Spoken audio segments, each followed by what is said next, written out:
Andy, start with you. Your Coug debut, and obviously you made the most of it.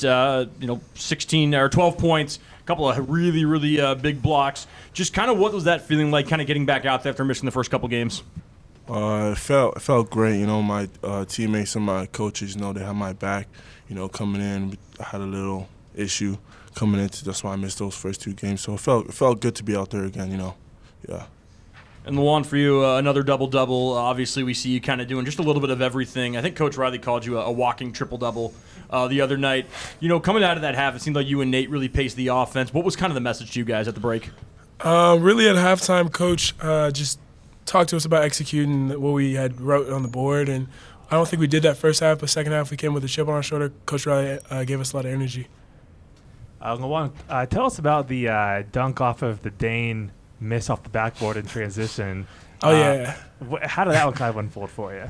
We practiced that. So when he missed that, we kind of have that roommate connection. So he threw it off the back, and I had to go get it from him. That was not on purpose, though. Maybe. Well, what do you I think that was part of like a 17-4-ish run early in the second half. Obviously, the crowd gets into it. What does that kind of do for kind of the rest of the game for you guys? I think those are things we talk about in the huddles, just momentum plays, charges, blocks, dunks. I think that can change a full game. Yeah. And then Andy, I think on Monday or last Friday, Coach Riley mentioned that your presence is so important because you give them a little bit of muscle and force that's not really present throughout the team.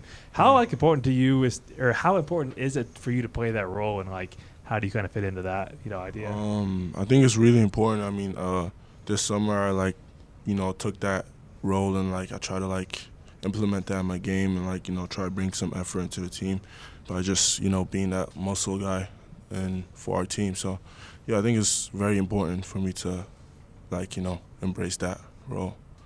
Yeah. The first 3 minutes obviously didn't go your guys' way, but obviously you're able to bounce back from that. What were the conversations like after the first 3 minutes, and how did you guys turn that around? Just swinging the ball. We had scouted going into our staggers, but I think we were too focused on flashing on the offensive end, so we didn't get to our staggers offensively. Just swinging the ball. And then Andy, just obviously your first time in Coug colors in front of the crowd. Obviously you'd been in the building, but just to be on the floor, was it a different feeling being on the floor, and what was versus being on here as an opposing player? And what was that like? Yeah, it was for sure different. I mean, I remember before coming here, being here, I felt the energy from the away team. So it was great, hearing the energy from the fans today. So it just felt great to be out there again. Yeah. LeJuan, this was one of those games where Cedric Coward only had 4 points and everybody else was kind of doing the scoring. 5 guys in double digits. Is it and then everybody had their own run, it kind of seemed like, too. Is this kind of what Coug fans should expect when it comes to the scoring for you guys on offense? I mean, yeah, we have a lot of good scorers on our team. There's going to be off games, going to be on games. I think when Cedric was off, he decided to get his stuff in blocks. He had 5 blocks. It's great for him. He's a great player.